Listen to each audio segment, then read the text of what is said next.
Hello, everybody. Welcome to the Alpenglow Solder Sesh. I am very excited today. I have Danielle Boyer with me. And if you don't know about her, you definitely should.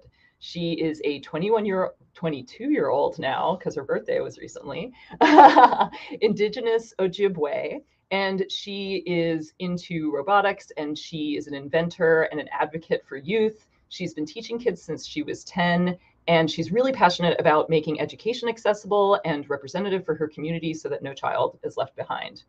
And she has created amazing companion bots called Skobots.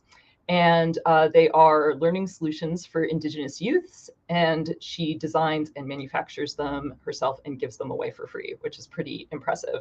And she has also created the STEAM Connection, which is a minority and youth-led charity. And it's reached hundreds of thousands of kids worldwide with technical education about STEM and robotics. And the emphasis is on language revitalization. So anyway, I am incredibly happy to present Danielle. And she is graciously joining us from the airport because, she is in a lot of demand these days. She was just at the White House. And, when the Smithsonian is like, hey, will you stay an extra day and hang with us? There's really only one answer to that, which is hell yeah. So thank you so much for joining us, Danielle. Bonjour, hello everyone. Thank you so much for having me. I'm really excited to be here. I've admired your work for a really long time, and to be here speaking with you is exciting. When I got to meet you several months ago, that was crazy to me. It was amazing. I did not expect it to be as exciting as it was, and to meet so many makers I admire so much. And so, yeah, I'm just really happy to be here. Yay! Awesome. Well, can you start by telling us about your superhero origin story? How did you get into STEM? How were you bitten by the bug of robotics and electronics? And yeah, how did all of that come about? I was really inspired by my little sister, Bree. My little sister, she's honestly pushed me into the direction that I am now, especially through her interests and her passions. When we were younger, we were actually homeschooled for most of our life. And she was interested in robots and science and things like that. But a lot of the resources were inaccessible to us. They were very expensive. An educational robot that was required for a program was $500. It just wasn't something that was accessible for my family. And it was really discouraging because I saw a lot of kids, they were able to get ahead. And there's a lot of tech educational gaps that affect Indigenous communities. Everything from Wi-Fi access. A lot of Indigenous communities are in rural areas and cannot access the internet. There's things like lack of representation, lack of funding. And we definitely felt a lot of that, and it was a struggle. So it made me want to come up with ideas and solve a problem, even though I had no idea what to do because I was 10.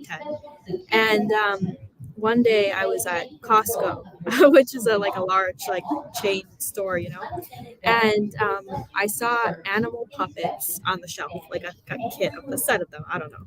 And I remember it gave me the idea to start teaching an animal science class. I remember pulling my mom aside and I'm like, I'll teach the class. I'll draw the coloring sheets. I'll do whatever, right? And she's like, dude, you're 10, whoa, calm down, But I ended up teaching a semester-long kindergarten class for 25 kindergartners. And that was such an interesting experience. I learned, don't feed kids sugar, when you're teaching them. I learned a lot, and I learned that I had a passion for education and for science and tech, and that there was more that I could do to solve the problems that I saw around me than I thought. And so I started teaching at that age. And my little sisters who made me interested in robots. And then when I got to public school in high school, sorry, my headphones, I joined a robotics team. And I admire robotics. I had admired robotics teams for a long time. I'd seen their stuff online. I'm like, I want to do that. I got there. I was one of the only girls, and I got bullied off the team. It was one of the most hostile environments I've ever been in. I was stalked with drones. And so to have all those things happen, and then now as an adult, hearing my students talk about the same thing is very scary. And so I had that team, I had to leave. I joined another, and the same thing happened again. So I founded my organization, the STEAM Connection, to provide safe STEM learning environments for Indigenous students, especially girls, so that they could learn about what they wanted to for free. Yeah, that's awesome. What kind of, when you hit that adversity, what kind of kept you going on the STEM route despite all of that? You know, why didn't you just be like, oh, screw this noise, I'm out of here? That's kind of a hard question to answer because like I definitely felt like giving up a lot. And I even like go public school and all those things. I have a learning disability, so like being in those spaces, I was like, I didn't really feel like I belonged, and in many ways I didn't. Um, I did a lot of community outreach as a part of being on robotics teams. I started 20 community programs during my senior year to teach kids about STEM, and I started 18 robotics teams. And so my students are who kept me going through that and who pushed me to see, like, oh, here are the results. Here's what happens when you teach STEM. Here's what happens and how it can change their lives. And I had seen it within my sister, who's now pursuing a teaching degree, by the way. I saw it within so many people. And I was like, I need to keep going, even though it's not always a happy or beautiful thing, like being in those spaces. You Yeah. have to create that beauty. Yeah. Yeah, definitely. And yeah, you know, I'm sorry you had that experience. It is completely unsurprising to me. Having had, Unfortunately, me too. yeah, yeah. And yeah, I think it's so important to have an anti-gatekeeping approach to STEM education and to never assume that because somebody is new that they don't have the aptitude for it, you know? Yeah, I think it's even more than that. I just think like there's a lot of stereotypes, especially about Indigenous people in science and tech. A lot of people don't realize that we have always been inventors and engineers and scientists. We've always been creating things, designing things. We've always been at the forefront of this knowledge. And to be kind of kept out of that and for people to tell us that we're not meant for this, it can be very discouraging, especially when a lot of this knowledge has been brought to us by women. And so it's kind of sad to see the opposite of that now in society, and especially in many spaces like robotics competitions, like hackathons, like things like that, maker cons and all those things. Like it doesn't feel very fair to enter these spaces and not see yourself represented and not see your students represented. It's very discouraging, and I think that it should change soon. Yeah, absolutely. Yeah, I could not agree more. Um, so actually, so that this is a good time for this question, which is how can we, as the greater maker community, how can we better support Indigenous folks trying to get in and learn STEM and be a part of this community? I really want to encourage people kind of starting out, like, look around the room at different spaces you're in, whether it's a maker space, whether it's a robotics competition, wherever you are, look around the room. And if everyone looks like you, that might actually be a problem. And I think a good place to start is by looking actually at your social media and who you follow. If a same thing, if everyone you're following looks like you, that's a problem. You should be following creators and makers who don't look like you. And there are so many Indigenous experts in everything from artificial intelligence to hydroponics to drones. And a lot of people don't even know that. There's a lot of talented artists, models, fashion designers, people who are doing so many amazing things. And a lot of the times we're not brought to the forefront or celebrated because people just aren't aware of what we're doing. That's changed a little bit as of recent because of some recent TV shows like Reservation Dogs and Prey. But I suggest for people to look around, see your surroundings, like who am I following, who am I physically around, and start following people and advocating for there to be a change if there needs to be one. And that can just be a simple conversation with organizers and saying like, hey, like this isn't looking too diverse, this lineup's not looking too diverse, or whatever it is, and just bringing that type of thing up, because the organizers at spaces are more likely to listen to you than they are than to listen to someone who is a minority. And that goes across all the fields, not just Indigenous peoples. That includes all minorities, because every single minority is very underrepresented within like maker communities. And it for a long time has made me not even consider myself a maker, because I haven't seen myself represented in those spaces, and I felt very unwelcome. Yeah. Yes, I just recently had a conversation like that with an event Hopefully organizer. there's many more. Yes. It can be a hard conversation to have, and sometimes people may not always be receptive, but I think that tells you a lot more about the person who's not receiving it rather than you. At least you're trying, at least you're doing things. It does make a difference, because even if it doesn't matter to you, it can matter a lot to future makers, and it can matter a lot to those around you who you may not even be aware of. Yeah, and your point is a good one of like looking around and seeing who you're following and who is in your spaces. I feel that a lot of people fall down, and like myself included, I could be doing a better job of this, but like a lot of people fall down on outreach. It's easy to follow people who are already in your social circles and just reach out to them when you need something, or when you have a call or an opportunity or something like that. And I think the thing that a lot of people, white people especially, miss is that you actually do have to spend some effort to do outreach and to connect yourself with other communities. Especially when they don't have similar backgrounds. Yeah. Something I would encourage is to get involved with local communities, especially local Indigenous communities, and not take a role of leadership or anything like that, but just learn and ask questions and learn. And if you're able to donate, donate. If you're able to contribute in some way, do that. There's a lot of very difficult things that have affected our communities, not only in the past but in the present as well. And we need support, and we need people to be allies for us and for a lot of the problems that we're facing. And I encourage everyone to get involved with their local tribes. Something that you can do to learn is whose land you're on is land. I think it's land dash back.ca. Mhm. I'm not quite sure actually. I will see land. Yeah, we can look it up too and add Yeah. it to the links. I'm like, I can't remember which one it is. But there's a website where you can see an entire map of all the Indigenous land around the entire world, and it's really cool. Cool. So yes, we have a bunch of chat in the chat, which is awesome. Hello. It's great to Hi, see everybody. all of you. Hello, Jen. Hello, Bradan. Hello, Bob.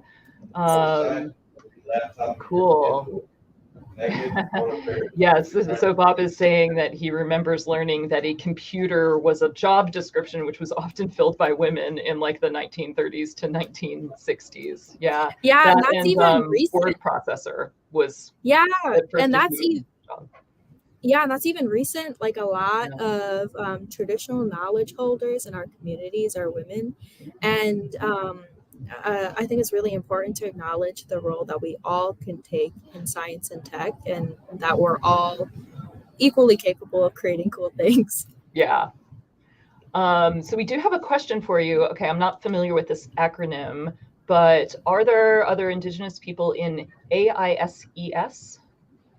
AISES is the American Indian Science and Engineering Society, and they do a lot of amazing work. They're actually the organization that brought me to the White House this week, and I'm really thankful for that. They're one of my favorite charities, especially if you're in academia or you're looking for a supportive STEM environment. For me personally, I'm not in academia or anything like that. I just like to join and hang out with my friends. Sometimes I bring my robots and things like that, but there are robotics people, and not a lot. A lot of them are in high school and are on first robotics teams. There's several, specifically Ojibwe, so that's my tribe, robotics teams, and they're doing really cool things. You can see some demonstrations at some of the conferences. There are not a lot of natives in robotics, which is why I encourage people to advocate for robots in general and how cool they are, and to share, why they love robots. But if you're interested in ACES, you should definitely join, especially if you're a student or a professional. Cool. So speaking of fun robots, can you show us your fun robot? Let's see if the battery died. Oh no! It died probably just a minute ago. I can see the light barely. This is my robot SKOBOT, and it's an Indigenous language learning robot. It senses motion through a PIR sensor, and it plays a pre-recorded track, as well as it syncs with lights, so that when it turns on and it's sensing motion and stuff, it's responding with lights and being approached. We also have an artificial intelligence version that we're developing right now with students, and that's been really exciting. But the premise behind the robot is that it's wearable with the GoPro strap right here. I'll put it on in a second. But the goal is for students to be able to customize robots to reflect our cultures and communities, to take it home with their family to learn our languages, and to learn how to wire robots, learn how to solder, 3D print, all those types of things, kind of all wrapped up in one. It costs only $100 to make one of these, and we've made over 150 now. But in total, I've sent out over 8,000 free robots. Dang.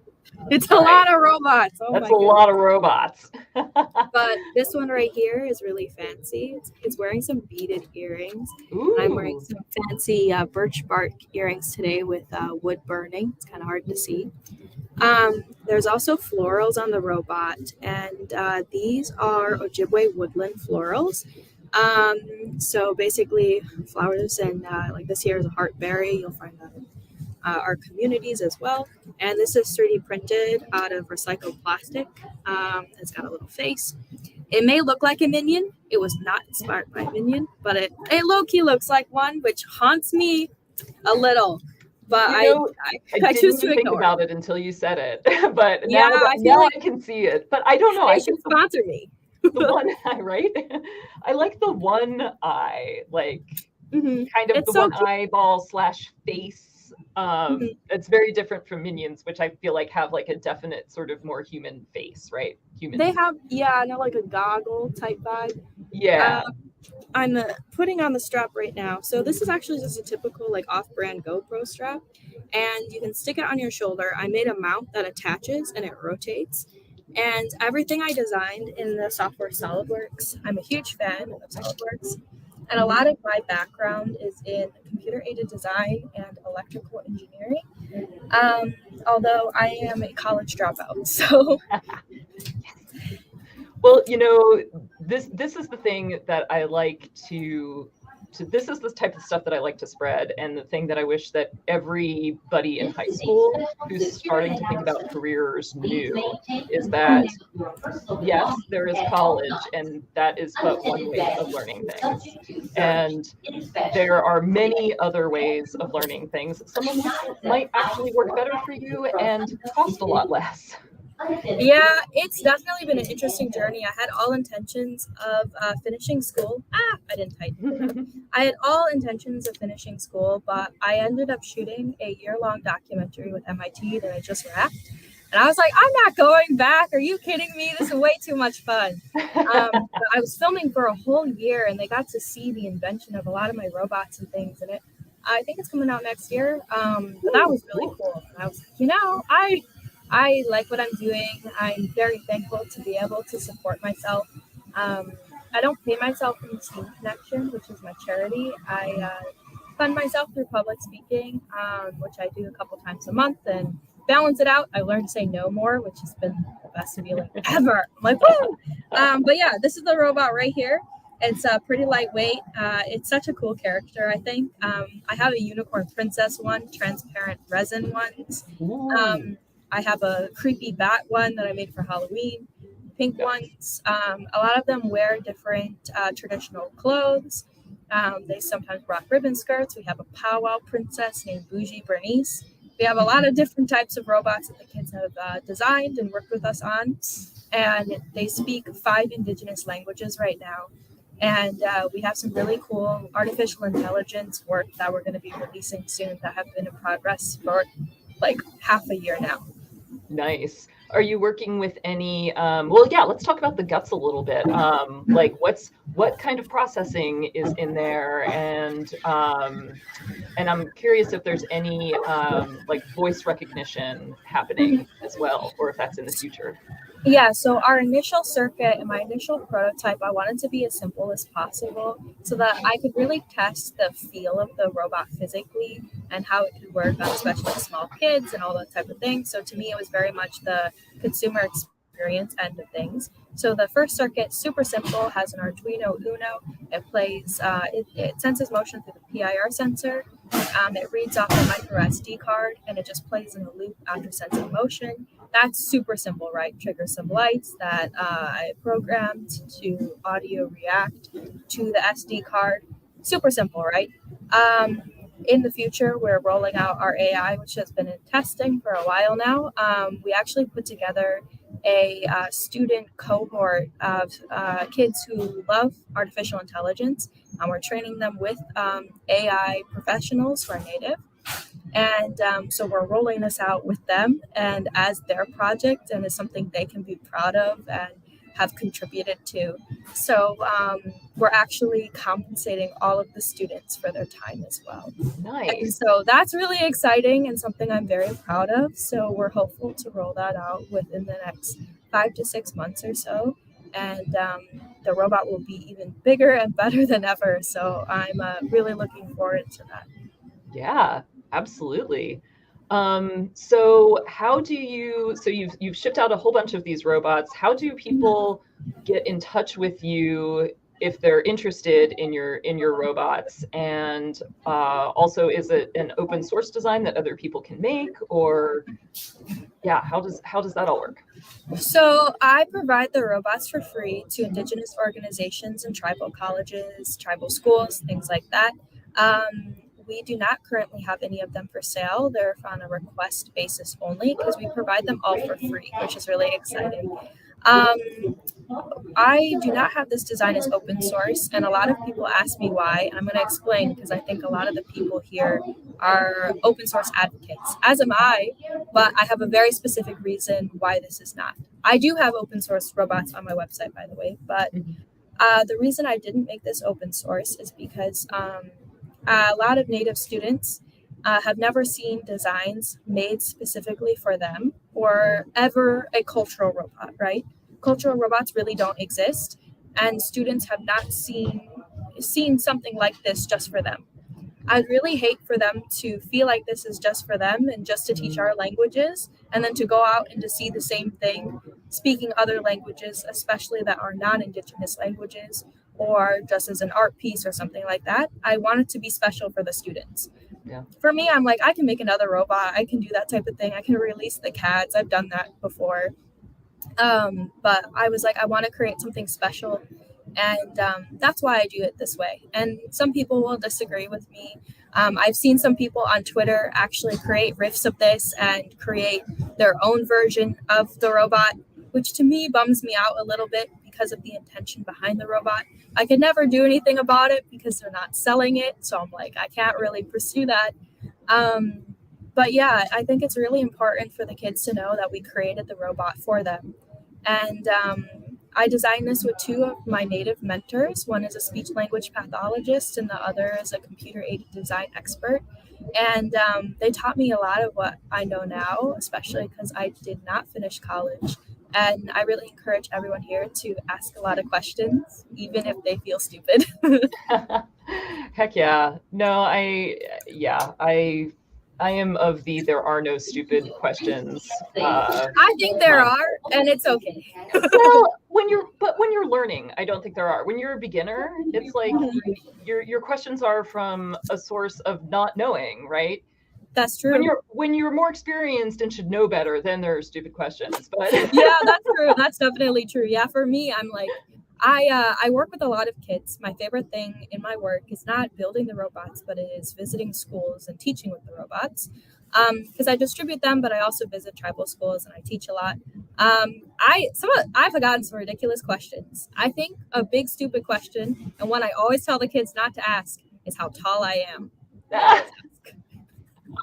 I'm like, do not ask that one, and they always do. I have a trick to kind of get them to warm up, and it's I tell them to ask a ridiculous question.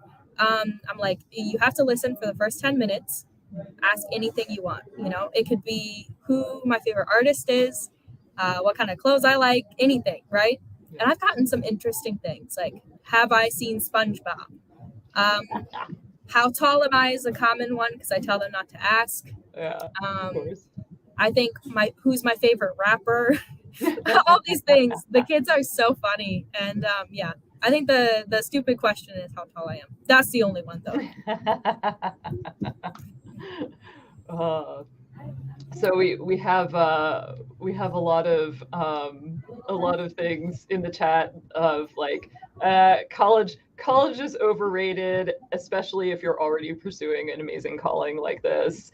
And we have another person in the chat, Jason Kuhn, said same, college dropout as well.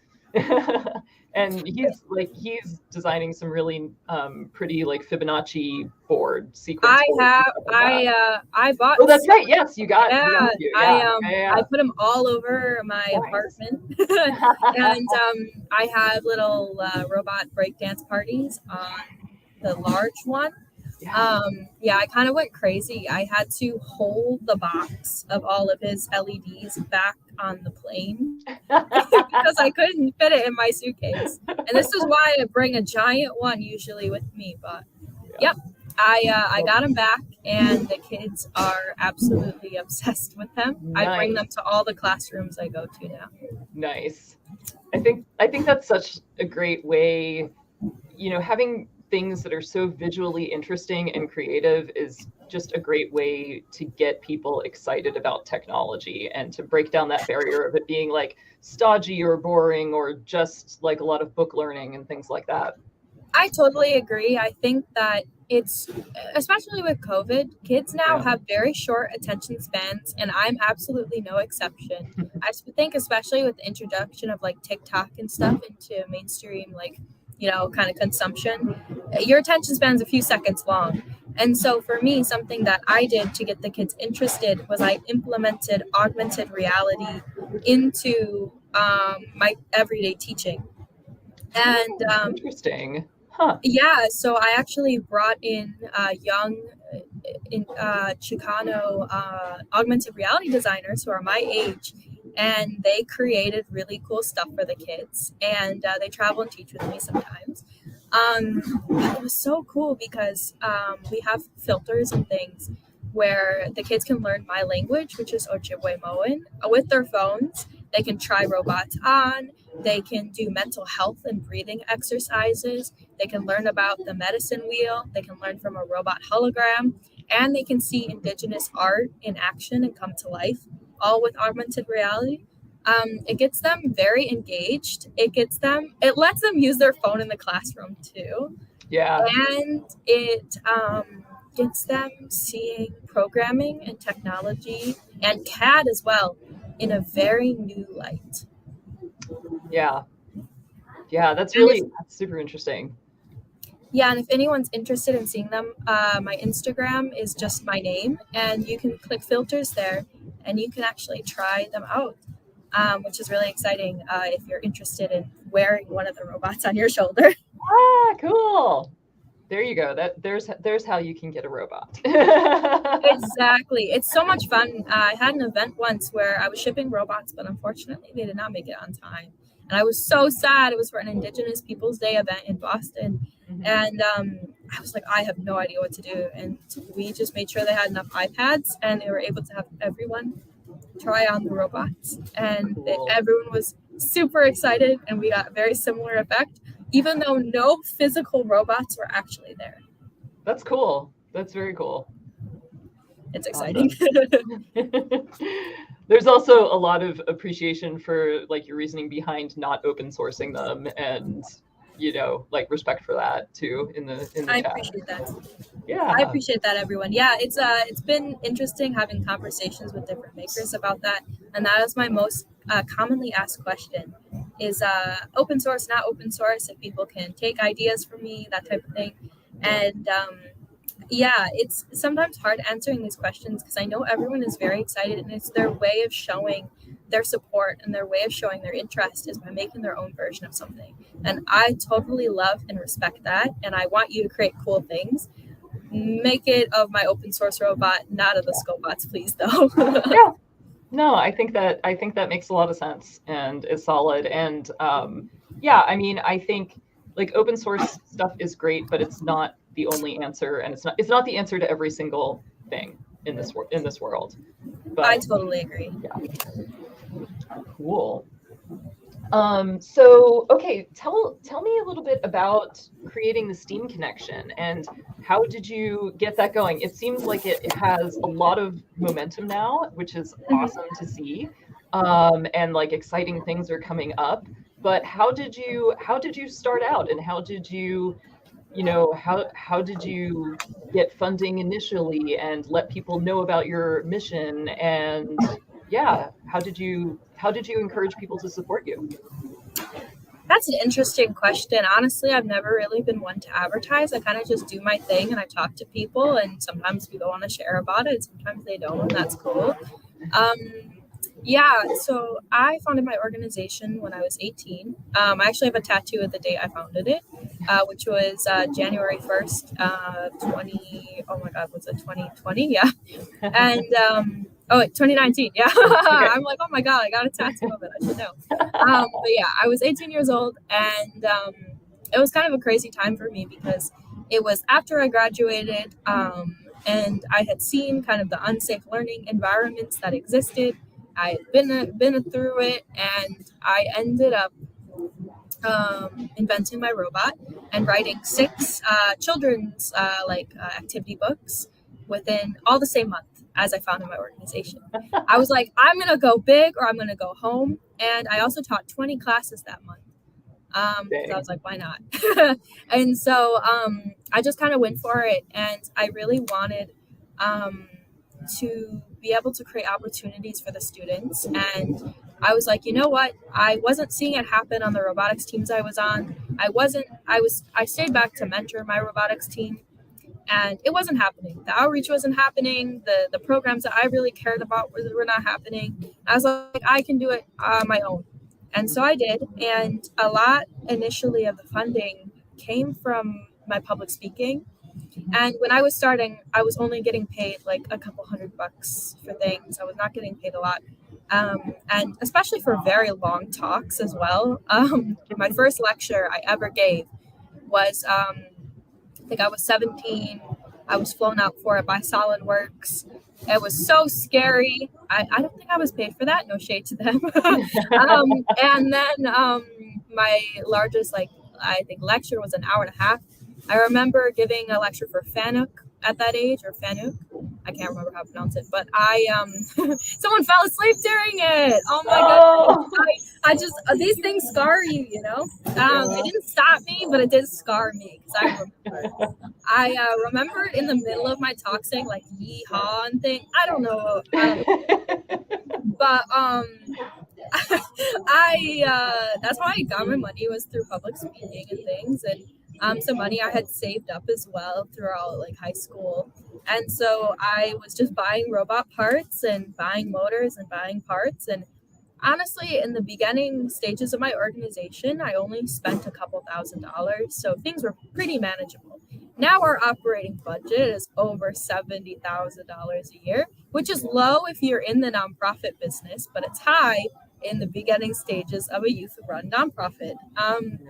And our budget keeps going up by the day. It's crazy over here. We're writing comics now. We're doing research now. We're, paying students to contribute. We're inventing tons of robots. We're scaling manufacturing. Each manufacturing run is $5,000. It's crazy. Yeah. The biggest way we were able to scale, I think, was actually a shift in perception of my work, which is a very weird thing to say. But for a long time, people viewed me as a volunteer and a youth volunteer. And it can be hard to be seen or respected when people see you as very young. Even if you are, but people will not treat you always the best. And so it wasn't until I started working with MIT that people started respecting what I did. And by working with, I am an MIT Solve Indigenous Communities Fellow. And so that really helped get the support I needed to be able to keep growing, bring in large grants and things like that. But before then, a lot of the support, a lot of the funding was because of me being young and things like that. And it can be so hard to get continued funding. It can be hard for people to take you seriously. It's like, I take myself seriously. Like, please join, join me. But it can be very hard when you see the vision and you understand what you want to accomplish, and people do not really want to get along with it because of your age. And I think for me, it was just like building those things in, being aware that I needed to really improve my tech skills if people are going to take me seriously. So I think working, being an MIT Solve Indigenous Communities Fellow, inventing the Skobots, things like that has helped. But yeah, being able to get support has taken a very long time. And even if people shared my story, they did not always support me financially or support my ideas. Sometimes they just wanted to say they were supporting youth, but they would not actually support. Yeah. But that was a long-winded answer. No, it's a good one, and that's what we're here for, is to just be able to talk about that stuff, because I want anybody who's watching who is thinking about, oh, well, how did she get there? Like, maybe I could do something for my community that's similar. Mm-hmm. Knowing what it's like and what you have to do to get the ball rolling is a good part of the puzzle. It definitely was difficult. I did take college classes for a while. I did not get good grades. I would constantly think about my organization and what I could do for the students. I would write lesson plans during my lectures. I think that it is hard. You cannot, in this industry, be self-made. You have to be community-made. You have to have people who are going to help pick up where you leave off. And you're going to have, even if it's not financial support, you need to have supporters in general. Even for me, like, I can't drive still. Like, getting different places when I couldn't afford Ubers, doing different things, right? Like, my friends have been so supportive and things like that, but it definitely is like, you need to have good people around you. You cannot do it alone. I totally agree with that. So many people help me with Alpenglow. Like, I wouldn't be able to do the things that I can do without them. Yeah. I think that there's a lot of pride associated with doing things on your own, but I think it's even more of an accomplishment to show that you created beautiful things with other people, especially if it's meant to be for your community, being built with your community. That's so beautiful. Yeah, I totally agreed. Jen says we're making her teary-eyed now. And Bob says he loves the phrase community made instead of self-made. Yeah, I say I think I have it written somewhere, but I say like built by community for community, and that's true. Like, yeah. I think it's so important for the students to be at the forefront of the decision making. Mm-hmm. With the work that I do, for me, it's not about me. It's not about even my interests. It's about, like, I want to build an organization to last beyond me. To last beyond anything that I would ever be up to. I want it to always be for the kids. And so building an organization with that in mind is very difficult. Oh my goodness. It has whipped me into shape.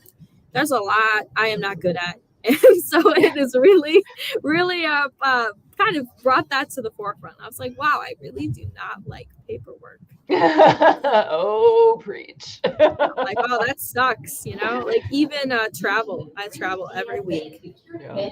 I like being somewhere, not as much getting there. Yes. I'm headed home right now. I looked on my Delta recently. I have over 100,000 miles this year. Dang, holy. I was like, I did not know I went that around that many places. I forget sometimes. I'm like, damn, what? I was just happy that they gave me the little tags to put on my bag. They were like, Nice, right? yeah. I was like, yeah, I made it. I do not advocate for flying that much if you do not need to, especially from environmental perspectives. Yeah, yeah, it's tough. And yeah, lots of people with bad behavior on planes too. Oh goodness, I'm about to get on a plane. It's luckily only 2 hours. I'm headed back home. Yeah. Um, my immediate family, well, some of them, live in Metro Detroit, Mhm. and we're gonna celebrate. Excuse me, my birthday because it was yesterday, and Happy birthday! unfortunately, thank you. Unfortunately, I was filming the whole day, so I missed celebrating. I was Oh. like, no, I did this last year. No. What was your role at the White House at the meeting and everything there? What was that all about? So this is my second time going. It was a lot Ah, different from the first experience. The first one was very difficult. I don't know how much I'm allowed to say, but they didn't make me sign anything the first time around. It was very difficult. It was very racist. mm, Um, we had people steal our ideas. We had inaccurate Native representation. It was one of the most difficult work events I've ever done in my life. That being said, the second time around was a lot better.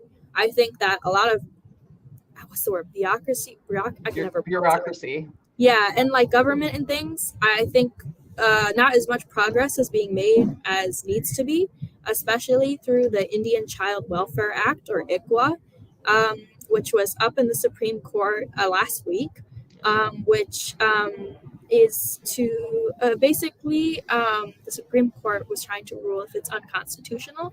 It helps in cases of foster care.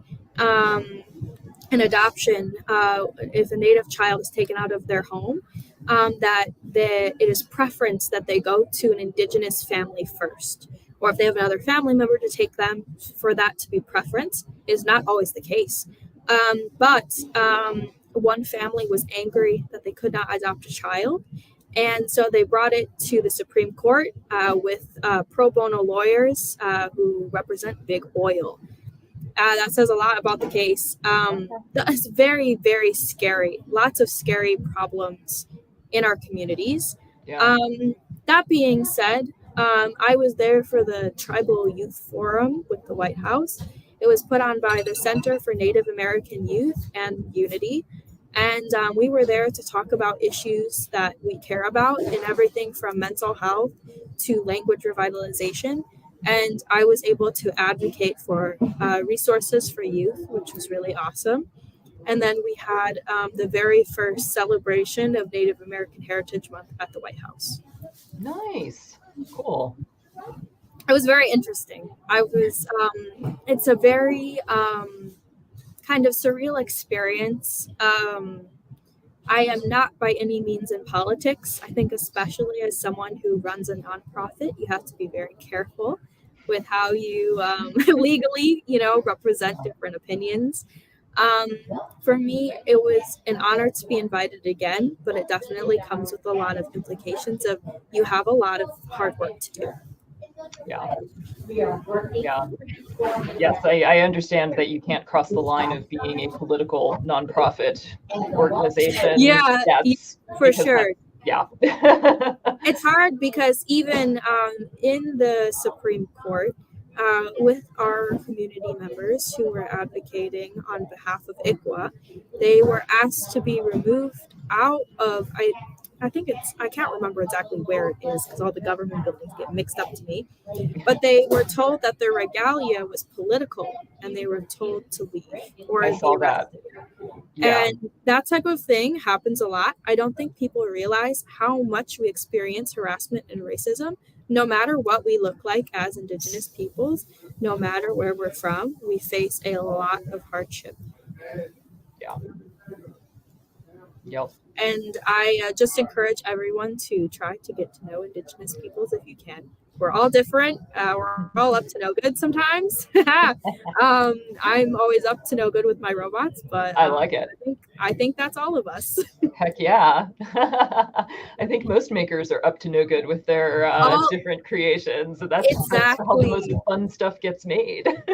Exactly. I think some of the smartest, coolest people I've met and are always a little, naughty, creating cool things. It makes me excited. Makes me really happy. Yeah, absolutely. I want to be respectful of time. I know that you have to get going to. I have a couple minutes and some battery left. Awesome. Okay, let's see. What else do I have? Tell me a little bit more about how what your thought process was with just the shape and the overall design of the Skobots. Like how did that come about? And I think it's so cool how customizable they are and how each one, just by virtue of what it looks like, can have like such a different personality. And so I love it. Yeah, can you talk more about that and about how you what your inspirations were? I think I'll kind of go back to the initial inspiration for the robot itself. And it was actually the talking Elmo. It was like, if that can talk, why can't it speak Indigenous languages? And so we ended up designing a robot. One of my students was actually helping draw some shapes and stuff, and we were thinking of like gumdrop designs. And I was like, let's put cat ears on it because I have 3 cats. And a lot of it was based on research that children respond to faces in robots, and they can interact with it and learn from it and can actually help prevent developmental delays. And so kind of combining all of these things, a very weird looking robot formed. And a lot of it was the design shape. A lot of it was based around like, how can we physically fit everything into the robot? As we've been designing our own PCBs and as we're bringing in people to help us finish those, it might get smaller. But right now it's pretty beefy. It's a pretty beefy robot.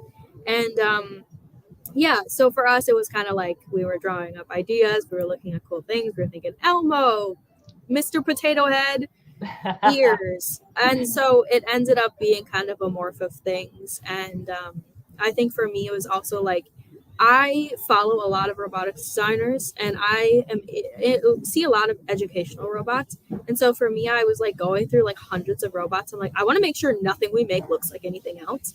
And it might, I have no idea. But like, I was like, that was my worst fear was I was going through. I'm like, I don't want it to look like anything that exists because so many droid robots, especially after Star Wars, all these things, a lot of stuff looks similar. So for us, it was kind of thinking about like, how can we create something unique to us, something that we're excited and passionate about, and not be ripping off anyone else's IP. Yeah.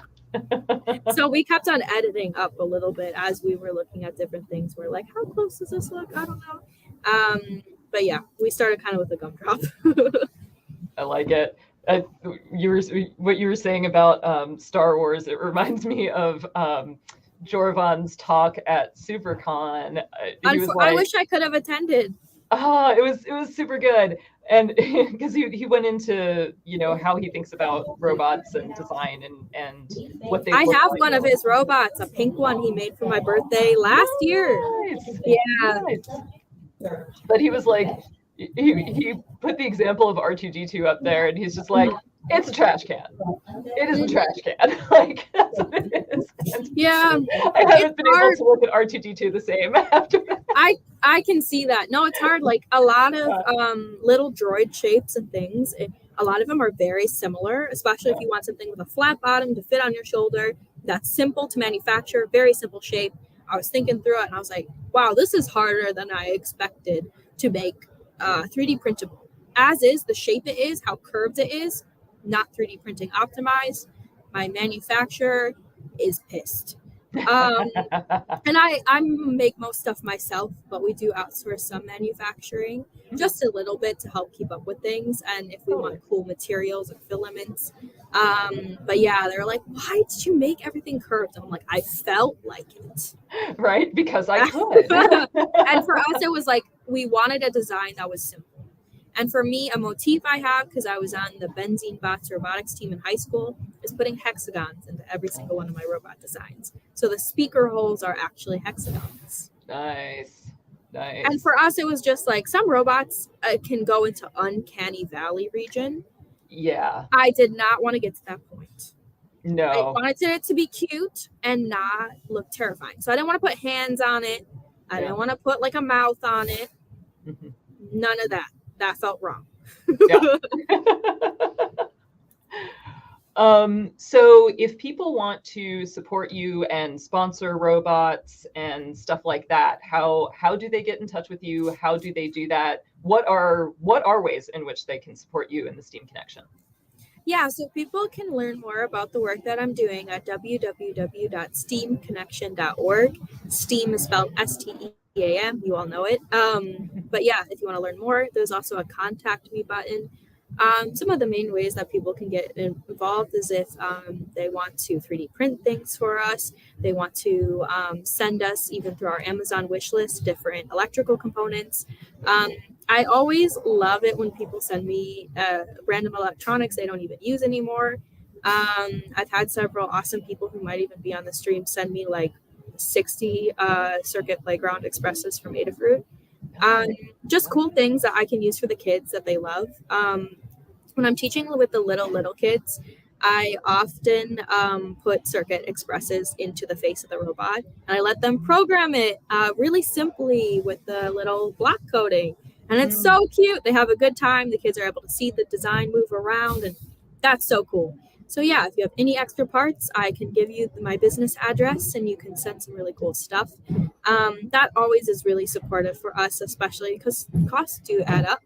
If you're interested in having us talk about stuff or educating people on Indigenous perspectives in technology, I can either help out or I can refer you to people who would be a really good fit for that. Just feel free to reach out. You can find me on Instagram under my name, and everything else has an extra R on the end because I did not get to my name first. Dang. I was like, they don't even use it. I was like, that's the worst. I know. I was thinking of the nickname Dan the Robot Man.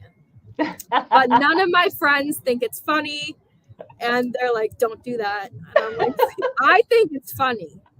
But no one else does. So I was like, please. It's hilarious. Apparently not. So it is super. I think it's super funny, but thank you. Yeah, there might be some brand confusion going on with that. I think so, but see, it's ironic. That's right, exactly. But, yeah, my mom was like, don't do that. What's wrong with you? And I was like, it's funny, Mom. She's like, if you have to tell me it's funny, it is not funny. And I was like, boo. Moms. This is my robot carrying case, by the way. It is nice. It's 6 by 6 inches, and all my robots just stack in here, and it's super convenient. But it's hard to carry a lot of them. Do you have any trouble getting through security at all with it, or? I mean, I don't know how loud I can say this, but I did set an airport on fire once. With some 12-volt batteries. You know, not eager to repeat that. But, you know. That was a little terrifying. Accidents happen. Yep. Accidents do happen, but that's kind of a big one, you know? Yeah. You can kind of see it glowing, kind of. Nope. Oh, yeah. Never mind. I thought I saw a little something. Just a little bit. Don't mind me. I'm just unassembling my robot. No problem. So do the robots have individual names? Everyone. Oh my God. I got asked that today at the Smithsonian. And I was like, I don't know what to say. I don't name them. I let the kids name them. And the ones I bring around for show, those don't have names. I should name it. We have one named John Boy that my mentor named. We got a couple others, but nothing crazy. Nice. I should name it though. I'm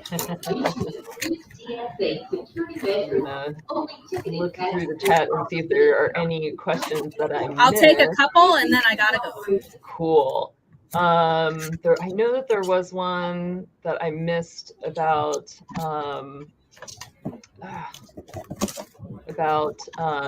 ISIS. There we go.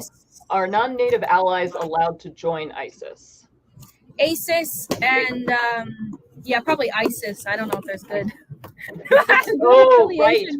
No, not ISIS. Not that ISIS. Yeah. ISIS is what we're talking about. Yes. Yeah. Okay. So I think people can attend conferences if they'd like to.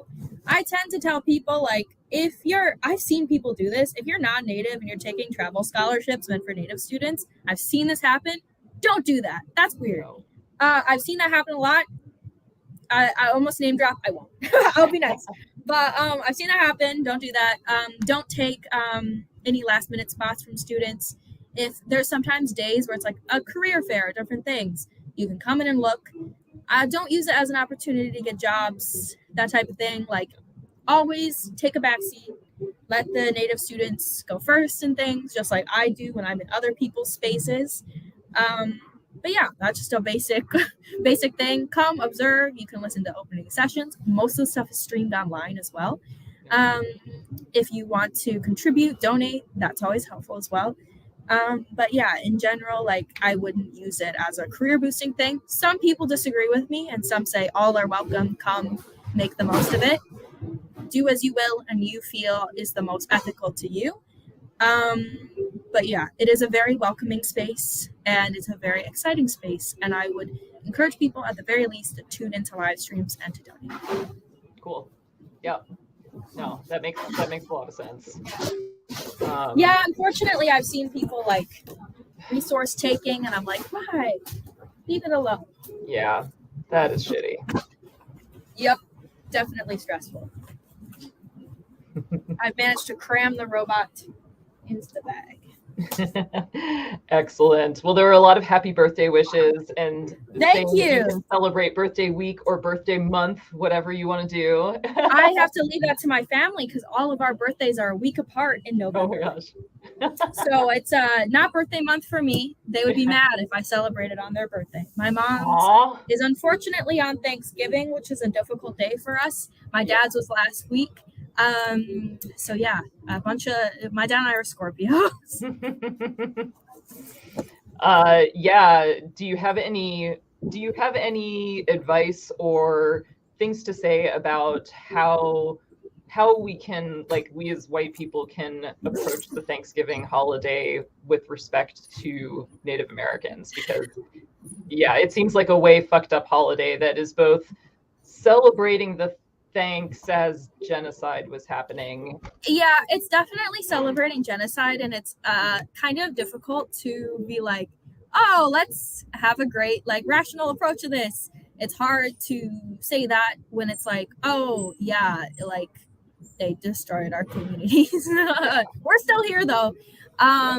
But yeah, that is difficult. What I encourage people to do is to invest into their local Indigenous communities. I see a lot of people, they sometimes find natives online and they support them. That's awesome. But I always suggest to invest in the communities where you are presently at. And there are many tribes, hundreds and hundreds, and there are many that are federally recognized, and there's many that are not. Those tribes, they are valid, they deserve to be celebrated and supported. And what I encourage people to do is to learn about our communities, to ask questions when there's opening to do that. Don't always expect us to educate you though. Like, for me, that's my job, but some people don't want to, and that's okay. Know that we all have different opinions about things, different backgrounds. Some people may disagree with me, some people may agree. Totally valid, there's millions of us. But I really do encourage people to read up on our histories, to learn about whose land you're on, and to understand that it's not always a positive day for us. It can be very difficult to celebrate these days, and to it can be very difficult because we've seen so much loss in indescribable ways, from systematic taking of our children to not even being allowed to speak our languages, celebrate our cultures, to even being forced onto reservations and being forced to eat certain foods. It's crazy to me because Hitler was actually inspired a lot of for the Holocaust by how the US treated indigenous peoples. And a lot of the research that we have on things like calories, food systems, stuff like that, a lot of that and is based on like medical torture of indigenous children in US and Canada at boarding schools. I want people to know this. It is not a pretty thing. Our cultures are very beautiful. We're very beautiful people, but we have been through a lot. And I think a lot of people force stereotypes on us that are not accurate. And that is very hard to deal with. And so I want to encourage people to be aware of these things, and to let us express how we feel, however we feel, because some people may be like, I'm going to eat food with my family. Other people are going to be mad. Let people do their thing. Yeah, that's the most thing I recommend. And to, just research, read up, and to understand where we're coming from. One other thing, on Twitter, if you're looking for good resources in natives, not to shade anyone, but I would not, a very large account, Lakota Man, I would not use as a resource. People don't even know if it's run by a real native person, and a lot of the stuff can be very harmful and stereotype us a lot. So I would not use that as a resource. Be very careful in listening to indigenous peoples when looking at the sources that you're consuming. Yeah. And if things pander overly to non-natives, maybe it's not a native person saying it. Yeah, I would think that it would just be best to start with organizations, because organizations are going to have many people. They're going to have more of a public appearance. That's true. Keep in mind that a lot of them are very corporate and pander a lot to sponsors and things. So I would just talk to local people and get to know maybe natives in your local area, and be respectful of our space as well. Yeah, cool.